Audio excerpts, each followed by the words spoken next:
ಇವತ್ತು ಕರ್ನಾಟಕ ರತ್ನ ದಿವಂಗತ power star Puneeth Rajkumar ಅವರ ಬರ್ತ್ಡೇ. ನಗುಮೊಗದ ಒಡೆಯನ ಬರ್ತ್ಡೇಯನ್ನ ಅವರ ಅಭಿಮಾನಿಗಳು ಭಿನ್ನ ವಿಭಿನ್ನವಾಗಿ ಅದ್ಧೂರಿಯಾಗಿ ಅರ್ಥಪೂರ್ಣವಾಗಿ ವಿಶೇಷವಾಗಿ ಆಚರಿಸಿದ್ದಾರೆ. ಈ ಕುರಿತ ಒಂದು ವರದಿ ನಿಮಗಾಗಿ. ಇಂದು ಅಪ್ಪು ಸ್ಫೂರ್ತಿ ದಿನ. ಪರಮಾತ್ಮನ ಸಮಾಧಿ ಬಳಿ ಜನಸಾಗರ. ರಾತ್ರಿಯಿಂದಲೇ ಜಾತ್ರೆ, ಜನ ಕಣ್ಣೀರು. ಹಗಲು ರಾತ್ರಿ ಎನ್ನದೆ ಆಗಮಿಸುವ ಸಾವಿರಾರು ಜನ. ಆ ಊರು ಈ ಊರು ಎನ್ನದೆ ನಾವೆಲ್ಲ ಅಪ್ಪು ಭಕ್ತರು ಎನ್ನುತ್ತಾ ಗುಲಾಬಿ ಹಿಡಿದು ಬರುವ ಅಭಿಮಾನಿಗಳ ಹೃದಯ ಭಾರ ಭಾರ. ನಗುಮೊಗದ ಅರಸ ಭಾರದ ಲೋಕಕ್ಕೆ ಹೋಗಿ 2.5 ವರ್ಷ. ಅವರಿಲ್ಲದೆ 3ನೇ ಹುಟ್ಟುಹಬ್ಬ. ಇಲ್ಲ, ಅದೆಷ್ಟೇ ವರ್ಷಗಳು ಉರುಳಿದ್ರೂ ಈ ಪ್ರೀತಿ ಕಮ್ಮಿಯಾಗಲ್ಲ. ಯಾಕೆಂದ್ರೆ ಅಭಿಮಾನಿಗಳಿಗೆ ಅವರ ಮೇಲಿರುವಂತಹ ಭಕ್ತಿ. ಹೀಗಾಗಿ ಈ ದಿನವನ್ನ ಕರುನಾಡು ಕರೆಯೋದು ಅಪ್ಪು ಸ್ಫೂರ್ತಿ ದಿನ ಅಂತ. ಅವರು ನಿಜವಾಗ್ಲೂ ಒಂದು ದೇವ್ರ ಥರ. ಆದ್ರೂ ಇವತ್ತು ಇಷ್ಟು ಜನ ಈ ರಾತ್ರಿಯಲ್ಲಿ ಇರಬೇಕಂದ್ರೆ ಅವ್ರ ದೇವರಿಗಿನೇ ಹೆಚ್ಚಾಗಿದ್ದಾರೆ. ಅವರ ಒಂದು ನಡತೆ, ಅವರೊಂದು ಭಾವ, ಅವರೊಂದು ಐಕ್ಯತೆ ಈ ಇಡೀ ಕರ್ನಾಟಕದಲ್ಲಿ ಯಾರು ಮರೆಯೋಕ್ಕಾಗಲ್ಲ. ಆ ಥರ ಮಾಡಿದ್ದಾರೆ ಸರ್. ಈ ಥರ ಇಡೀ ಚಿತ್ರರಂಗದಲ್ಲಿ ಯಾರು ಮುಂದೆ ಸಾಧನೆ ಮಾಡೋಕ್ಕೆ ಆಗಲ್ಲ ಸರ್. ಅಪ್ಪು ಹುಟ್ಟುಹಬ್ಬವನ್ನ ಕರುನಾಡು ಸ್ಫೂರ್ತಿ ದಿನದ ಹೆಸರಿನಲ್ಲಿ ಆಚರಿಸ್ತಾ ಇದೆ. ಪುನೀತ್ ರಾಜ್ಕುಮಾರ್ ಪುಣ್ಯಭೂಮಿ ಕಂಠೀರವ ಸ್ಟುಡಿಯೋಗೆ ರಾತ್ರಿಯಿಂದಲೇ ಜನ ಸಾಗರೋಪಾದಿಯಲ್ಲಿ ಆಗಮಿಸಿದ್ರು. ಅಪ್ಪು ಸಮಾಧಿಗೆ ದೊಡ್ಡಮನೆಯ ಕುಟುಂಬಸ್ಥರು ಪೂಜೆ ಮಾಡುವುದರ ಮೂಲಕ ಹುಟ್ಟುಹಬ್ಬವನ್ನ ಆಚರಿಸಿದ್ರು. ಅಶ್ವಿನಿ ಪುನೀತ್ ರಾಜ್ಕುಮಾರ್ ಅನುಪಸ್ಥಿತಿಯಲ್ಲಿ ಅವರ ಪುತ್ರಿ ಪೂಜೆಯನ್ನ ಸಲ್ಲಿಸಿದ್ರು. ರಾಘವೇಂದ್ರ ರಾಜ್ಕುಮಾರ್ ಅವರ ಕುಟುಂಬ ಕಾರ್ಯಗಳನ್ನು ನೆರವೇರಿಸಿದ್ರು. ಪುನೀತ್ ರಾಜ್ಕುಮಾರ್ರ ಈ ಸ್ಫೂರ್ತಿ ದಿನದ ಬಗ್ಗೆ ಮಾತನಾಡ್ತಾ ರಾಘಣ್ಣ ಭಾವುಕರಾದ್ರು.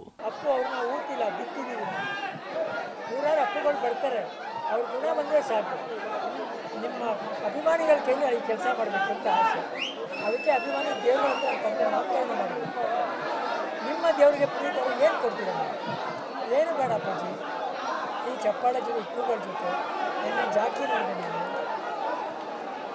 ನನಗೆ ಅಪ್ಪು ನೋಡಿದೆ. ನಾನು ಅಪ್ಪು ಅಂದರೆ ನೀವೆಲ್ಲ ಕುಳಿತಿದ್ದೆ, ಅದನ್ನು ನೋಡ್ಕೊಂಡು ಬಂದಿರೋ. ಒಬ್ಬ ಮನುಷ್ಯನ ನೋಡಿದೆ. ಒಬ್ಬ ಮನುಷ್ಯ ಕೈಯಲ್ಲಿ ಚಪ್ಪಾಳೆ, ಬಾಯಿಯಲ್ಲಿ ವಿಸಿಲ್ ಹೊಡಿತಾರೆ, ಕಣ್ಣಲ್ಲಿ ನೀರು ಕುಡ್ತಾರೆ. ಇಂಥ ಒಂದು ದೃಶ್ಯ ನನ್ನ ಲೈಫಲ್ಲಿ ನೋಡಿದೆ. ಎಷ್ಟು ಪುಣ್ಯ ಮಾಡಿದ್ವಿ ನಾವು. ನಿಮಗೆ ನಾವು ಏನು ಕೊಡೋದು ಸರ್, ಏನು ಮಾಡೋಕ್ಕೆ ಸರ್?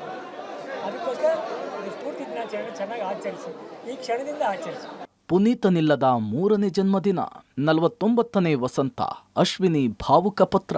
ಪ್ರತಿ ವರ್ಷ ಅಭಿಮಾನಿಗಳು ಮನೆ ತುಂಬಿಕೊಂಡು ಇಡೀ ಸದಾಶಿವನಗರ ಮೊಳಗುವಂತೆ ಅಪ್ಪು ಘೋಷಣೆಯಲ್ಲಿ ಮುಳುಗ್ತಾ ಇದ್ರು. ಆದರೆ ಈಗ ಬರೀ ಕಣ್ಣೀರು. ಅದನ್ನು ಸಹಿಸಿಕೊಳ್ಳಲಾಗದ ಅಶ್ವಿನಿಯವರು ಪತಿಯ ನೆನಪಿನಲ್ಲಿ ಈ ದಿನ ದೂರ ನಡೀತಾರೆ. ಇದೇ ಹೊತ್ತಿನಲ್ಲಿಯೇ ಅಶ್ವಿನಿ ಪುನೀತ್ ರಾಜ್ಕುಮಾರ್ ಜಾಲತಾಣದಲ್ಲಿ ಅಪ್ಪು ನೆನಪಿನಲ್ಲಿ ಅಭಿಮಾನಿಗಳಿಗೆ ಪತ್ರ ಬರೆದಿದ್ದಾರೆ. ಇನ್ನು ತಮ್ಮನ ಜನ್ಮದಿನದ ಸವಿ ನೆನಪಿನಲ್ಲಿ ಶಿವರಾಜ್ ಕುಮಾರ್ ಒಂದು ಸ್ಪೆಷಲ್ ಪೋಸ್ಟ್ ಅನ್ನ ಹಂಚಿಕೊಂಡಿದ್ದಾರೆ.